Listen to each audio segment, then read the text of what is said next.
Hi, I'm Kevin Hill, and today we're going to do another fun painting. So let's get started. We'll start off today with a 1-inch brush, some blue, black, touch of red. And let's come right up here to the top and begin dropping in a nice little sky. In our painting today, I think our sky is going to be nice and soft. So we don't want to get this color too dark. You see it's a very nice, kind of a soft, purpley gray color. That looks nice. Very, very quiet. Not too much going on in the sky today. And allow it to blend and become very, very soft. No hard edges up here. Now we'll load up a slightly darker color on the 1-inch brush. I grabbed a touch of brown and a touch more of the red. And let's throw in some nice clouds in here today. These clouds are soft, just like the sky. So you just rub a little bit of that color in. You don't need much. A little goes a very long way. We're just looking to kind of stain the canvas. And maybe they kind of come up and around like that. You can do just about anything with your clouds. Now I've changed to a fan brush, and we'll go through a little bit of white and just the smallest touch of red. And back up in here. We want to see just a few little highlights on these clouds. So I'm just swirling that brush around. You see you get a lot of nice and light and dark areas in there. Kind of use mostly the corner of the brush and just rub and allow all these nice things to happen. There, maybe there's a little something up there too. Next with the fan brush, we can rub in a basic mountain shape here. See, I'm just using the corner and blocking it in. Maybe it kind of comes off like that. And then fill it in with this nice, kind of a light gray color. Now with the filbert brush and some white, we can drop on just a little bit of snow up here. We don't need too much. The snow hasn't quite melted off here. There's kind of a little recessed area up here at the top of the mountain. But this should be kept so soft, so gentle, because it's just too far away to see any detail. There should be no hard lines or anything like that. Everything here is soft. Now with the knife and a little bit of brown and white, we can come right here and begin to shape this mountain. Now, maybe our mountain today is very steep. It sure looks like it. So we'll kind of remember those angles as we highlight. Also, you can kind of see that this mountain is pretty soft. The base color is not too dark, and it appears far away.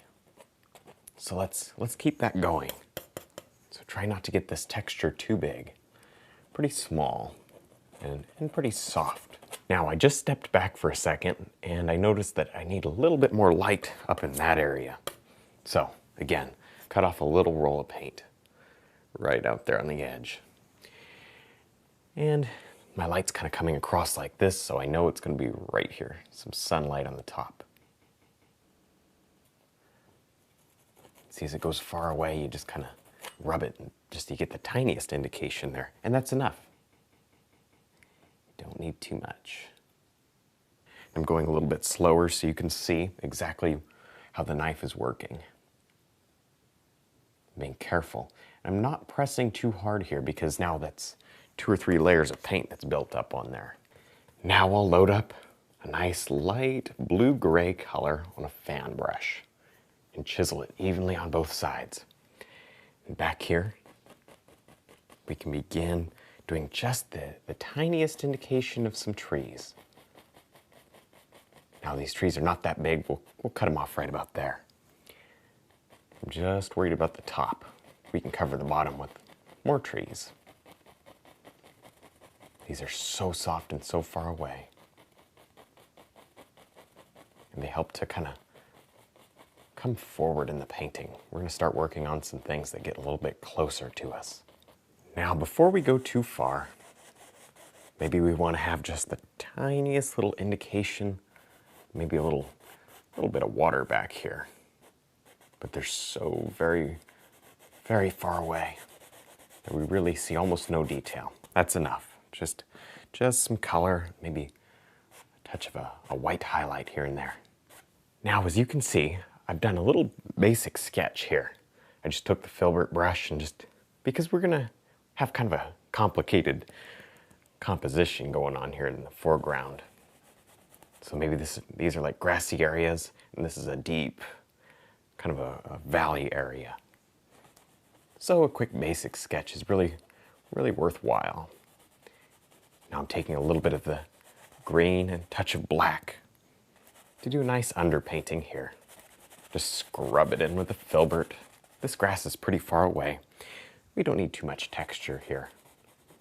Now with some brown and black on the filbert brush, we can go ahead and drop in some of the land that's kind of showing through, some of the dirt and rocks. Just pull it straight down and then kind of tie it back up into the grass. And of course, this is just the underpainting. We're going to do a lot of nice highlights on top. So there's no need to worry about this or try to get it completely perfect. You can cover it up again. Now with the corner of the fan brush, we can just tap in a little bit more of a detailed evergreen tree.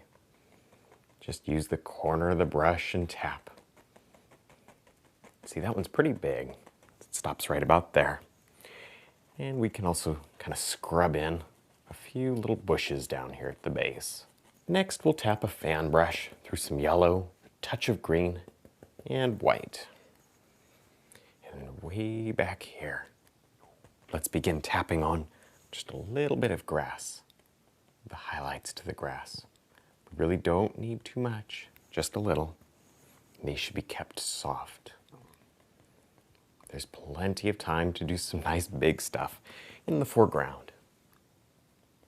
If you get too much detail back here, it just won't look right. So try to be sparing back here. There. The more you tap it, the softer it will become. And this way you can control exactly what's going on. Now with the 2-inch brush and some yellow, green, we'll just tap it right into that pile of paint. And let's begin working on some big grass. Some grass that's a little bit closer. There. Just kind of tap it on. It's not too difficult. Make sure you leave a lot of nice dark area. And maybe, let me just touch into slightly brighter color. And right here, a little bit of sunlight out on the tip of the grass. With the 1-inch brush and a lot of good dark color, mostly black, we can begin to underpaint a nice little land area here. Little thing of grass. This is so dark, it's going to provide a lot of contrast when we go to do our highlights. Now maybe we want just a few trees way up here at the top. Now I don't want to fill it in solid. I do want to be able to see a little bit of sky kind of shining through the little leaves. But I'm just tapping them in with the exact same color we were using for the grass. Now with the filbert brush and some brown and black, right in through here, I think we need a big tree. Maybe it kind of comes up like that and joins together. Reshape the brush and, oh yeah, there it comes. Comes way down like this. Now with the 1-inch brush, we can tap on just a little bit of highlight on these trees. Just tap and allow this color to work around, leaving a lot of the dark in the tree. That's what creates all this nice depth and interest in the painting. Don't cover up all the dark. Now with the filbert brush and a little bit of brown and white, we can go ahead and drop on just the tiniest indication of some highlight back here. I'm just pulling straight down with the filbert brush and working all these colors together. See that? Make them nice and soft. Now with the 1-inch brush and some yellow and green, we can just tap on a little bit of grass here in the foreground. We definitely don't want to highlight the whole thing. Just here and there. Create some nice sunlight. All right, well, I think we're done. I had a lot of fun. I hope you did too. Don't forget to check out my website and also my instructional DVDs. And thanks for watching.